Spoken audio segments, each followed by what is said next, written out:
bisa tanding di OS TV. Jangan lupa like, subscribe, and comment. Thank you.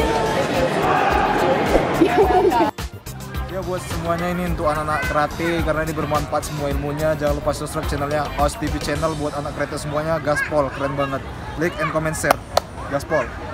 Salam bela diri. Kembali lagi bersama saya Ricky Mukhtar dari OS TV dan saya bersama salah satu atlet yang berprestasi bahkan udah di tingkat dunia. Kita sambut saja Ziggy Zaresta. Halo OS, baik. Ini pertama kali kita wawancara tuh udah pernah? Kalau sebelum-sebelumnya pernah. Pernah tapi nggak selama inilah ya. Dulu kan waktu kamu juara di Shanghai itu kan, juara 2 SEA Games juga waktu habis juara. Nah ini kan lebih ke personal ya.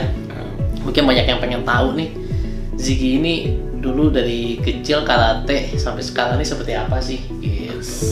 Karena kan kalau sekarang kayaknya semua udah pada tahu ya, masuk ranking juga gitu kan di tingkat dunia, kemudian juga pelatnas dari tahun berapa?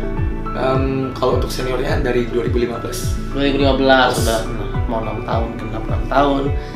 Pertama ikut karate kapan? Kalau untuk pertama karate tahun 2004 2004 ikut karate. Usia berapa dulu? Usia 5,5 tahun. 5,5 tahun, wow, bayangin 5,5 tahun. Dan pertama kali juara? Kalau pertama kali juara tahun 2009. Jadi setelah 4 tahun latihan, juara itu apa? Juara O2SN. O2SN tingkat? O2SN tingkat provinsi. SD? Iya, SD. Jadi juara provinsi SD, lanjut ke nasional? Lanjut nasional. Nasionalnya kalah. Sama siapa?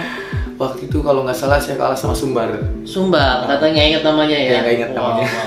Ya mungkin itu yang tahapnya masih belajar ya. Iya. Tapi dari situ belajar dong. Iya, benar. Dan selanjutnya juara lagi di mana tingkat nasional? Mendagri yang di 2010 di Makassar. Oh ya, 2010 di Makassar. Saya ingat itu pertama kali kamu juara nasional. Itu pertama kali dapat emas. Kalau sebelumnya juara 2 kejurnas Inkai. Juara 2 kejurnas Inkai. Nasional Forky berarti di Mendagri itu. Iya, nasional Forky-nya di Mendagri. Itu Mendagri kategori kata perorangan pemula putra. Waktu pemula belum ada inilah ya pelatnasnya kan? Iya, belum ada. Lanjut lagi setelah itu juara setelah itu 2011-nya kalah. Ya. 2012-nya juara Mendagri lagi. Ya. 2013 juara Mendagri lagi. Juara 1 baru masuk ke pelatnas kadet. Ya. 2013. Ya. Pelatnas kadet itu untuk kejuaraan apa? Kejuaraan dunia kadet junior di Spanyol. Oh, Tenerife bukan? Iya, bukan. Di Guadalajara. Guadalajara. Iya. Oh, kamu berangkat ke situ ya? Iya, berangkat ke situ. Itu kadet ya? Kadet. Dan di sana hasilnya gimana? Pas itu saya sampai semifinal. Di semifinalnya kalah sama Tapi luar biasa Turki. udah semifinal. Kalau udah semifinal tuh minimal juara 5 berarti kan? Iya, ya kan? jadi waktu rebut juara 3-nya juga kalah. Oh, I see. Oke, jadi udah sampai semifinal di kadet. Junior gimana? Jadi waktu junior setelah pulang dari Spanyol main AKF Dubai. AKF di Dubai. Juara 2. Ya. Terus juara 2 di AKF Dubai. Jadi Dubai. itu tingkat dunia yang ini juara 2 di AKF ya. Iya. Lanjut lagi? Setelah 2014 junior juara di SECAF. Saya dulu juara 1 Asia Tenggara. Di AKF juara 3. AKF juara 3.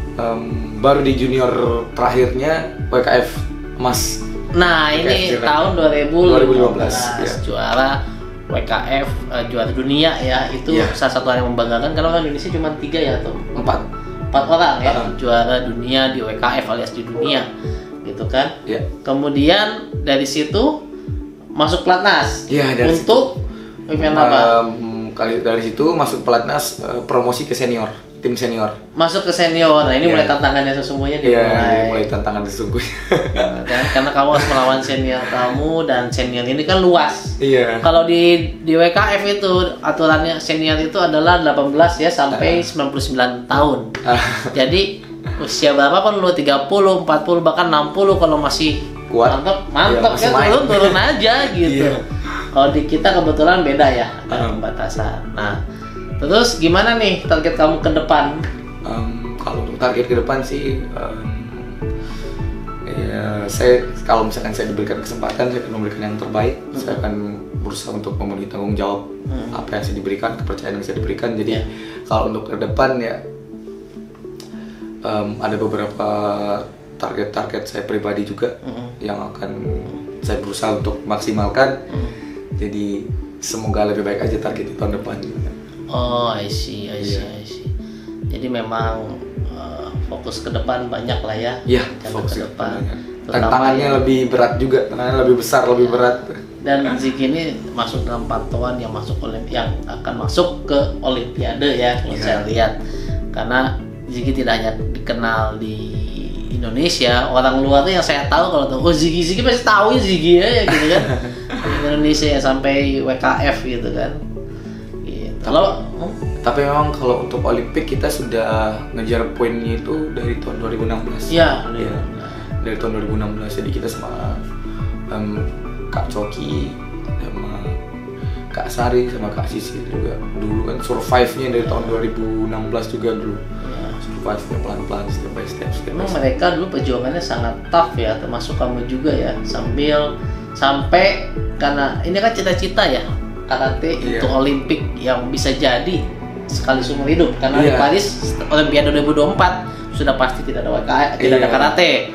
Jadi either now or never lah. Iya, ya bener banget. Jadi benar-benar saya ingat banget perjuangan kalian nggak ada kegiatan, kalian berangkat sendiri, latihan sendiri, TC sendiri, istilahnya semangat kalian nggak pernah padam lah. Iya. Gitu. Cuma sekarang yang mungkin masih ada di tim, berarti tinggal Coki sama Ziggy ya. Iya. Ya, oke. Sama Keiko juga. Oh ya, Keiko juga yang untuk fokus ini ya. Nah, wow, panjang sekali ya perjalanannya, itu sungguh luar biasa sih. Iya. Gitu. Jadi sisa-sisa sedikit ini nih berusaha buat memang bener habis-habisan buat biar bisa lolos ke Olimpik. Gimana latihan sekarang di sini di Pelatnas 2021? Gua kalau untuk latihan sekarang nih memang aduh. Apa ya, gokil sih, penuh tantangan. Kalau menurut saya gokil. Penuh tantangan. Jadi setiap hari kita berusaha buat challenge diri kita sendiri. Kalau sekarang di setiap hari kita berusaha buat memberikan yang terbaik. Jadi nggak ada alasan buat manja-manja, buat lemah. Jadi tapi seru sih. Kamu turun berapa kilo di sini? Kalau saya turun hampir berapa? 5 kilo. Gila. Ini saya kemarin lihat ya, mereka ini pada turun drastis. Ada yang 10 kiloan ya. Ada yang 10 kilo. Ada yang 10 kiloan, dan saya pikir kenapa nih? Apakah makannya kurang makan gitu? Enggak, tapi emang latihannya luar biasa. Iya. Saya juga coba berusaha ngikutin latihannya. Wah, berat itu. Strength and conditioning-nya ya. Tapi emang menarik, strength and conditioning yang dibuatkan mereka itu paket khusus karate. Jadi ada yang ditambahin, ada yang dikurangin juga dari standar strength and conditioning. Itu sih wow. Jadi kamu mungkin dibandingkan pelatnas sebelumnya, perbedaan apa yang kamu rasakan, hal positif apa yang kamu dapatkan di pelatnas kali ini? Kalau untuk sekarang ini yang saya dapatkan sebenarnya nggak ada pembeda sih, setiap pelatnas juga pasti ada plus minusnya. Cuman kali ini memang benar-benar kita dituntut untuk challenge diri kita sendiri yang sebelumnya belum pernah saya sendiri lakukan gitu. Kalau sebelumnya kita tetap challenge sendiri, cuman ya masih biasa aja gitu. Kalau sekarang ini kayak lebih greget gitu, push gitu ya, karena juga ada target-target besar yang menunggu di depan. Jadi mau gak mau, kalau dulu kan kita merebut lah, habis itu kita melampaui inilah. Cuman kan sekarang ini kita mempertahankan, dimana kan mempertahankan itu sangat sulit, dan juga mempertahankan itu sangat berat. Dan juga ada juga lagi Olimpik, jadi lebih greget aja sih sekarang kalau yang saya rasa sendiri itu. Jadi gak ada lagi waktu buat terlena. Gak ada waktu buat santai ya. Kita benar-benar harus push to the max gitu kan. Nah, ini banyak sekali lah orang yang menanyakan ya sebenarnya siapa sih orang di balik kesuksesan Ziggy ini gitu. Mungkin Ziggy bisa gambarin siapa sih yang bisa, menurut Ziggy, yang bisa membentuk Ziggy sampai seperti ini atau berperan besar ya gitu. Karena kalau pelatih kan kadang-kadang kalau pelatih yang ini kan come and go lah. Tergantung SK aja, SK-nya nunjuk siapa ya kita ngikut. Tapi yang Ziggy rasakan membentuk Ziggy hingga saat ini tuh, boleh katakan siapa aja? Orang tua sih, lebih ke orang tua sih, motivasi terbesar. Kamu karateka bukan? Bukan. Bukan, tapi Bukan. malah lebih ini ya. Cuman bapak saya hobi karate. Terus kakek saya juga dulu pesilat. Oh, pesilat. Jadi emang Iya. udah ada bela diri lah. Iya, bela diri. Kakek saya pesilat. Terus?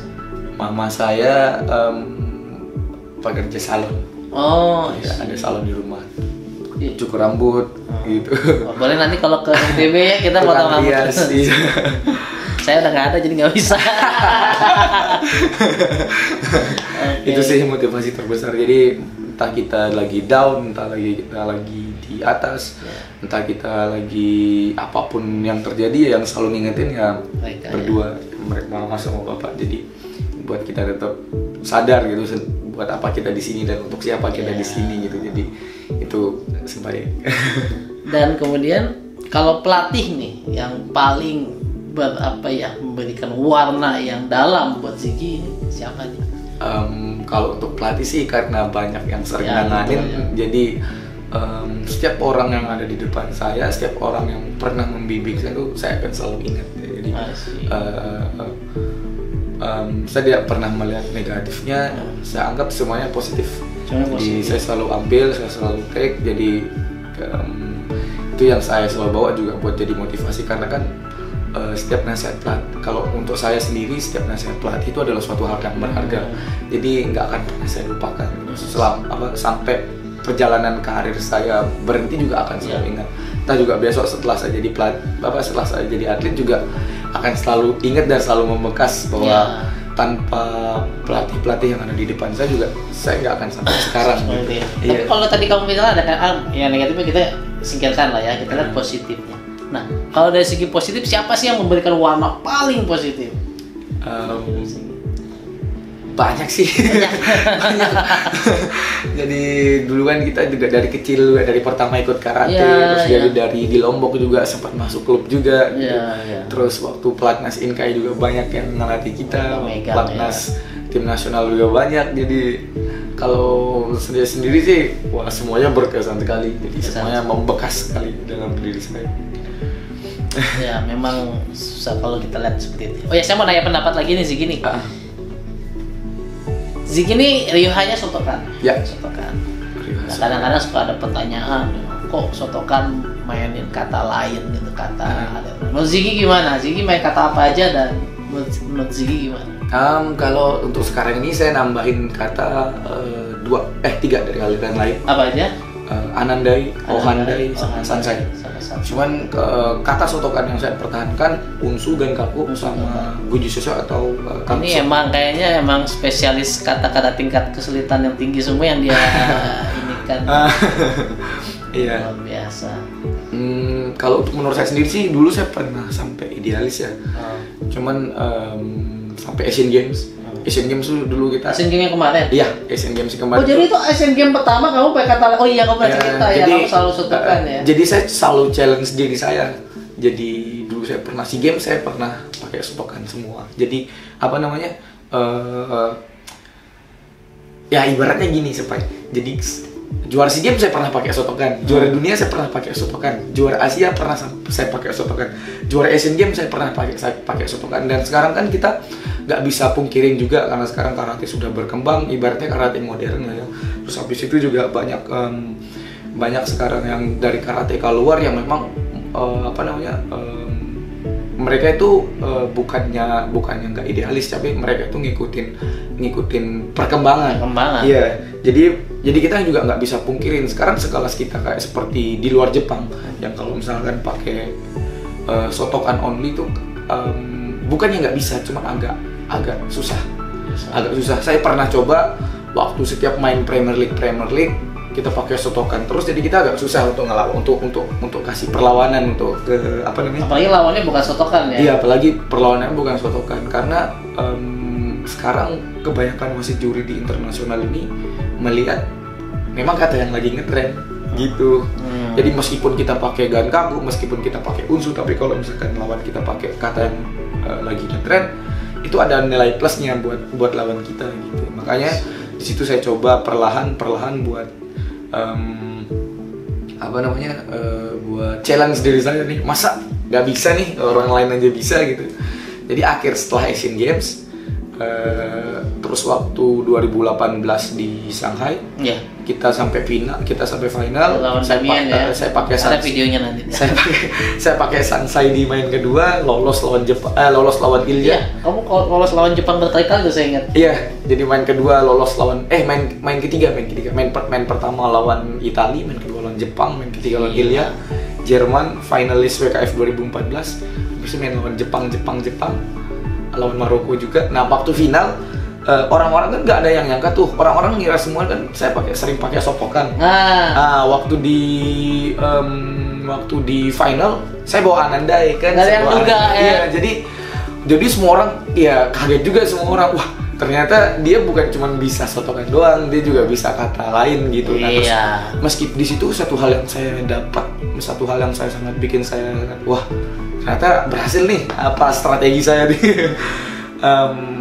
Komen-komen teman-teman kita yang di luar itu kayak misalkan teman-teman dari Ryuhanya yang lain di luar sotokan, dibilang wah kamu keren, bilang saya kira kamu cuma bisa sotokan doang, ternyata enggak gitu.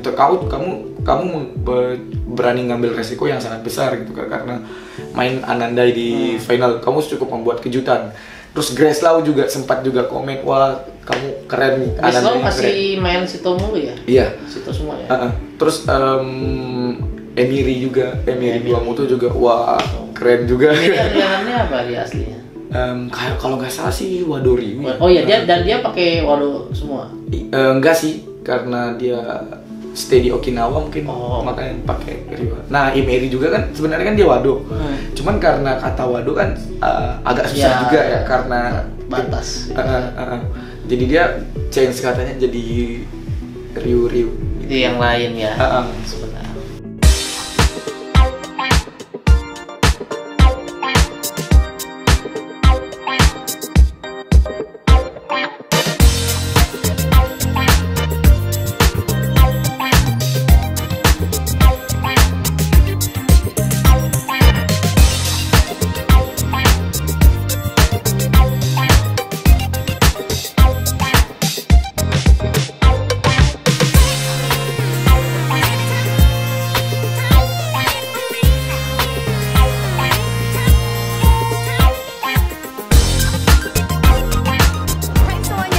Nonton video kita tanding di OS TV. Jangan lupa like, subscribe, and comment. Thank you. Ya buat semuanya ini untuk anak-anak karate karena ini bermanfaat semua ilmunya. Jangan lupa subscribe channelnya OS TV channel buat anak karate semuanya. Gaspol keren banget. Like and comment share. Gaspol. Nah terus saya mau selama sepanjang kamu pakai kata lain nih, ada situ Ryu. Ada Sansai itu Gensei Ryu bagi yang nggak tahu. Jadi soalnya saya banyak pemirsa yang masih mikir kata di WKF itu cuma 4. Sotokan, Sito, Wado, Goju. Ternyata banyak ya, banyak di luar itu, dan ini perlu buat informasi bagi mereka sih, jadi supaya mereka juga paham. Memang di peraturan itu mengubah sistem di mana selama yang di-perform itu adalah dalam status 2 kata list, status 2 daftar kata WKF, maka itu boleh dilakukan. Iya, pernah nggak kejadian di mana lagi pakai kata Sito nih misalnya, ngalahin orang yang benar-benar dari Ryuhanya Sito Ryu? Kalau untuk sebelum-sebelumnya sih di internasional ya. Kalau di internasional belum pernah. Cuman dulu ada juga sempat saya ini juga waktu WKF Rabat tahun 2019. Jadi waktu main pertama saya pakai Anandai.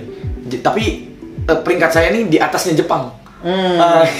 Itu sih, saya peringkat 4. Saya peringkat 4 ya, poinnya ya. Peringkat poin. Lawannya pakai yang Anandai juga Jepang ya? Lawannya nggak pakai Anandai sih, kayaknya pakai kata lain. Cuman dia dari Jepang. Kalau nggak salah tuh dia siapa ya? Agak lupa juga sih.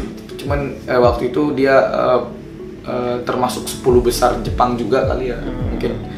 Jadi dia bisa main di Premier League. Jadi kita sempat di peringkat di atasnya. Ya, bagus sih, tapi kalau bisa udah levelnya lebih tinggi dari itu Jepang. Sih buat nambah kepercayaan diri kemarin. Oh, ternyata saya bisa nih di atasnya. Ya, singkat saya waktu sebelum Asian Games saya tanya kamu, enggak, saya cuma bisa sotokan doang. Tiba-tiba kok sekarang udah bisa yang lain. Memang tidak dilarang di peloton WKF kan, semua bebas gitu. Dan tidak ada yang mutlak juga kalau misalnya kamu Shotokan lawan kamu Shitoryu, terus kamu pakai kata Shitoryu, kamu pasti kalah, nggak ada ketentuan gitu juga kan? Iya. Karena kalau di WKF udah jelas technical performance sama athletic performance gitu kan, udah ada aturannya lah.